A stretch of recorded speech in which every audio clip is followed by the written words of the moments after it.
فرمایا ان اللہ لا ينظر الی صورکم اموالکم، اللہ تعالیٰ کی نظر تمہاری صورتوں شکلوں پر اور تمہارے مالوں پر نہیں ہے، تم دکھنے میں کتنے خوبصورت ہو، تم کتنے پیارے ہو، تمہاری پرسنالٹی کیسی ہے، تمہاری باڈی کیسی ہے، تمہاری آنکھیں کیسی ہیں، تمہارا چہرہ کیسا ہے، تمہارے خد و خال کیسے ہیں، تمہارا چلنے کا انداز کیسا ہے، تمہارا گفتگو کا انداز کیسا ہے، تمہاری بناوٹ کیسی ہے، تمہاری سجاوٹ کیسی ہے، تمہارا لباس کیسا ہے،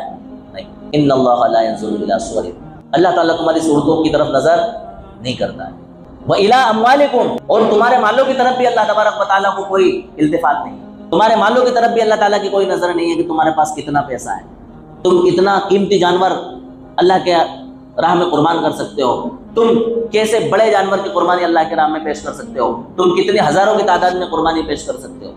تم لاکھوں اور کروڑوں کا جانور پیش کر سکتے ہو، تمہارے پاس بنگلے ہیں، گاڑیاں ہیں، تمہارے پاس دنیا کی ساری آسائشیں ہیں، آرائشیں ہیں، اور دنیا کے سارے ساز و سامان ہیں، اور راحت کے سارے اسباب تمہارے پاس مہیا ہیں، نہیں، اللہ کے وہاں ان کی کوئی ویلیو نہیں، وَلَٰكِن يَنظُرُ إِلَىٰ قُلُوبِكُمْ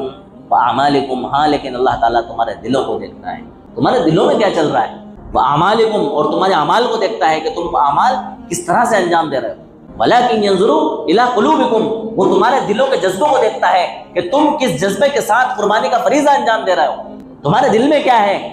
تمہارے دل میں اللہ کی طرف سے جو فریضہ تھا کہ تم اپنی جانوں کے بدلے میں جانور کی قربانی پیش کرو، تم نے وہ پیش کیا ہے، یا لوگوں کو دکھلانے کے لیے ان گنت جانوروں کی قربانی پیش کی، یا تم نے لوگوں کو یہ بتلانے کے لیے کہ 2 جانور ہم نے راجستھان سے منگوائے ہیں، 2 ہم نے مہاراشٹر سے منگوائے ہیں، اور 5 ہم نے گجرات سے منگوائے ہیں، اور 25 ہم نے ممبئی سے منگوائے ہیں، اور فلاں جانور ودیشی ہے، یہ آسٹریلین ہے، تو یہ امریکن ہے، تو یہ فلاں ہے، تو یہ ڈھکا ہے، تو یہ فلاں نسل کا ہے، تو یہ اس نسل کا ہے، خدا کی قسم اگر تم نے اس نیت کے ساتھ جانوروں کو قربان پیش کیا ہے تو تم سارے دنیا کے جانوروں کو اللہ کی راہ میں قربان کر دو اور ان کو پیش کر دو، اللہ تبارک و تعالیٰ کے وہاں تمہاری یہ قربانی مردود ہے، یہ اللہ تعالیٰ کے وہاں قابل قبول نہیں ہے، بلکہ تمہارے منہ پر پھینک دی جاتی ہے اور مار دی جاتی ہے۔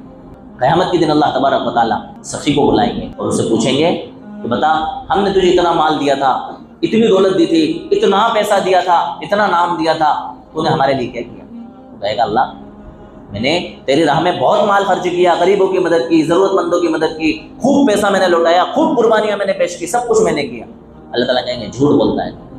کیا کرتا ہے؟ جھوٹ بولتا ہے، یہ سب کچھ تو نے اس لیے کیا تھا تاکہ لوگ تجھے کیا کہیں؟ سخی کہیں، تجھے مالدار کہیں، تجھے خرچ کرنے والا کہیں، سو دنیا میں تجھے کہا جا چکا، اس کو اوندے منہ جہنم کے اندر پھینک دیا جائے۔ حضور کو بلائیں گے کہ بھیا ہم نے تمہیں پہلوانی دی تھی، طاقت دی تھی، ہم نے تمہیں جو ہے نا کئی مردوں کی طاقت اکیلے کو بخشی تھی، تم نے اس طاقت کا کیا استعمال کیا؟ اللہ میں نے اس طاقت کو دین کے کام میں لگایا، جہاد کیا، لڑتا رہا، اور میں نے اپنی اس طاقت کو اپنی بساط کے مطابق جہاں جہاں لگا سکتا تھا اس جگہ پر میں نے دین کے کام کے لیے وقف کیا۔ اللہ تعالیٰ فرمائیں گے جھوٹ ہے، یہ تم نے اس لیے کیا تھا تاکہ لوگ تمہیں بہادر کہیں، پہلوان کہیں، سو دنیا میں کہا جا چکا، اس کو بھی اوندے منہ جہنم کے اندر ڈال دیا جائے گا۔ ایک حافظ اور عالم کو بلایا جائے گا، اس سے پوچھا جائے گا کہ بتاؤ ہم نے تمہیں علم دیا تھا، ہم نے تمہیں قرآن دیا تھا، کہے گا اللہ تعالیٰ میں قرآن پڑھتا تھا، لوگوں کو سناتا تھا، نماز پڑھاتا تھا، لوگوں کو مسائل بتاتا تھا، لوگوں کو سمجھاتا تھا، بیان کرتا تھا، تقریر کرتا تھا، اچھے انداز میں تقریر کرتا تھا، بڑے بڑے خطیب میری تقریروں کو سنا کرتے تھے، بڑے بڑے بینروں پر، پوسٹروں پر میرا نام آتا تھا، میری واہ واہ ہوتی تھی، لوگ میری تعریف کرتے تھے۔ اللہ تعالیٰ کہیں گے جھوٹ بولتا ہے، یہ اس لیے کیا تھا تاکہ لوگ تجھے علامہ کہیں، بہت بڑا عالم کہیں، تیری تعریف ہو، سو دنیا میں کہا جا چکا، اس کو بھی بلایا جائے گا اور اونگے منہ جہنم کے اندر پھینک دیا۔ پتہ کیا چلا کہ اعمال اللہ تعالیٰ کو وہی قبول ہوتے ہیں اور اللہ تعالیٰ کو پسند آتے ہیں جو اعمال صرف اور صرف اللہ کی رضا کے لیے کیے جائیں۔